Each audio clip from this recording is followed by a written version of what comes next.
How are you doing, Kara? I'm doing phenomenal. I'm just so blessed. Thank you so much. How are you? Oh my God, you used one of my favorite words in the world. It goes all the way back to one of my favorite general managers in radio. Phenomenal. He would walk through the radio station and he would go, "Are you having a phenomenal day?" And if I said no, he'd say, "Get into my office because I got to teach you how to be phenomenal." I love that. I know that's right. I love that. Man, this journey that you're on right now, I hope you're taking notes. I hope you're taking pictures because life moves so quickly that one day someone's going to say, "You did what?" And then this way you can show them everything. I know. I definitely am documenting as much as I possibly can. And it is definitely very, very fast. It's been going by very, very fast. But it's so exciting. And I'm just so grateful for the opportunity. One of the things that you get the opportunity to do, and I'm so jealous that you do, because you get to be up close and personal with people as an Uber car driver. Because, I mean, this is a place where you can really, and you're known for singing your songs in that car, aren't you? Absolutely. Yes. Do people instantly try to pick you out? Hey, I got to get her because she's going to sing me music on the way home. Well, the thing is with the driving for Uber, the passengers didn't necessarily know that I sung until they would get in the car and we would start talking. They would ask me about my background and ask me what I do outside of Uber. And when I would tell them that I was a singer, they would always want to, like, most of them will put me on the spot, like, "Oh, you're a singer? Well, can I hear something?" And me being, a real singer and just being confident, I'm like, "Yeah, let's go." And I sing for them, and they would be really surprised and blown away. And sometimes I would play my music for them. And, it was really a cool networking tool as well to connect with a lot of people. But yeah, it played its part for the time that I was doing it, for sure. And I wouldn't change it. Well, to me, you understand the music business. And sure, you're living in the moment of now, but you still have to have a connection to the future. And somebody that sits in your car could be that answer. Absolutely. Absolutely. You never know who, just in general, you never know who you're meeting or who you're coming in contact with. And you definitely got to be ready. You have to, it's like, stay ready. You don't got to get ready. So once I started doing, the more rides I would do and the more people would ask me, I'd be like, okay, this is actually just a good networking tool. So I'm just going to do it just so I can network as well and make my money. So it definitely was a win-win. Well, it reminds me of a story back in the 1980s of a female performer that kept a cassette tape with her at all times. She says, "I'm going to meet somebody famous one day. One day I'm going to meet that famous person." A gentleman comes into the restaurant. His name is Tommy Mottola, and Mariah Carey handed him that cassette. Changed her life because she was ready. Yep. Stay ready. You don't have to get ready. You never know who you're going to be around, So I know that story too. I'm a big fan of Mariah. So I definitely know that story. So you and I are living some history right now, and that history is that for the first time in 50 years, the Beatles are back on Billboard's charts with a song that was brought to life through AI. How is that changing your place of play? Honestly, I'll say for me personally, because, AI is still fairly new, so I haven't really gotten my feet wet as much as I know I'm probably going to eventually with AI. But, but honestly, I don't know. I just feel like with me, I'm a soul singer and I sing with so much passion and I sing with a lot of emotion. And, I respect AI and what it's doing and the evolution of AI, but I just feel like with me personally, at least now, I haven't really gotten my feet wet with it that much because, I don't know, I guess I'm just more on the side of like the human side of it, but there's ways that it could be meshed and it definitely plays a part in the evolution of not even just music, but just technology and just life in general. So I'm probably gonna dabble.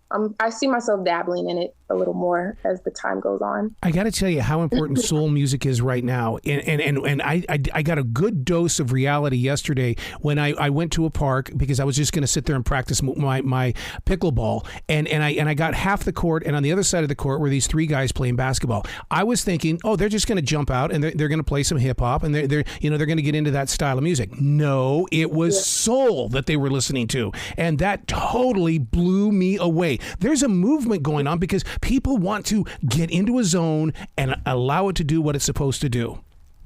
Mm-hmm. Absolutely. Absolutely. It's crazy. It's definitely a change, but like I said, I respect it. I respect what it's doing. And, I'm excited to see what comes from it, as time progresses. As you play that music live in different bars and restaurants and things, what do you need to do to be remembered? It's got to be more than just a business card. Are you working on that kind of an image as well? I think the thing for me personally, how I always want to be remembered is, just how I carry myself, and also when I'm performing, I want it to be a connection. I want to connect with my audience. I want them to feel something when I'm performing. So I want to be unforgettable, but also but in the most authentic way. I just want to be felt. So that's the main thing, just feeling me, feeling my spirit, feeling my soul, and, just feeling that energy from, a higher power that's bigger than myself. And, and also just, being on my P's and Q's and just being about my business and, just being on top of things, all of that meshed into a whole big thing. So for lack of a better word. Because you have to create a conversation in between the songs, don't you? You have to have that element of, hey, I relate with you, you relate with me. Hey, do you mind if I sing a song? Absolutely. Oh, are you asking me if you could sing a song? Oh, no. I couldn't sing. You would look at me and go, no, dude, put that thing away. All right. You don't even try. All right. I thought you said you wanted. Okay. No, it's to me, because I love it when musicians up on stage, when they share that story in between the songs. It's not like going from one to the next to the next to the next, or saying, hey, you might remember this one. No, there's stories between them now. Yes, absolutely. And I was able to really experience that on a deep, deep level when I went overseas to perform. It was a really intimate show that I did at this place called the Pizza Express, the Pheasantry in Chelsea. And in between each song, I spoke and I told my story. And it was like a segue, a song, and then I would speak, and then it would be a segue into the next song, and it's important to tell a story when you're performing, because you don't want to just get up there and just be robotic, and you want to make people feel something. You want them to be able to relate, and you want them to take something from it. And if you could tell a story while doing that, I feel like there's no better way to really express yourself, when you're in that element. So one of the things that I've done before is that before you go out on that live stage, it's almost like I say, okay, I'll see you on the other side, because I know that once I'm out on that stage, I'm not the same person I was before that stage. Do you go through that same kind of change Absolutely. as well? Yeah. Absolutely. One thing about me, when I'm performing, I feel like I'm not like I'm me, but it's just a different energy that just takes over me. And it's an experience, I've learned this just from, just growing in my artistry and getting to know myself as an artist. And that's something that's really important to me. I want them to be able to have an experience. So when I first get on the stage, they're like, oh, okay, she's pretty. She has a pretty voice. But on the other side, like you said, on the other side, it's a totally different energy that I get, when they speak to me, or if I speak to people after I'm done performing. It's like a different energy where we just go to a whole nother level, and they get me and they understand me because we're able to connect. And it's it's a really cool form of intimacy. And that's really, really important to me as a performer, for sure. What you just explained is like what I call transitioning. I have to learn to understand my transitions and what's required, because being the business side, then being the songwriter, then being somebody who steps into the studio, those are all different transitions that we go through that some people can't make it happen because they just want to be one thing. Yes. All of that is very, very important. And that was something that I had to learn throughout my journey. You know, I started out like, oh, I want to sing and I'm passionate about it. But once I got to know myself as an artist and putting myself in those different scenarios, like going to the studio, writing a song, or collaborating with other artists, and being on top of your business and making sure the business is in order, and just, you know, et cetera. It's all a machine in one, and you don't even realize it. It's like, wow,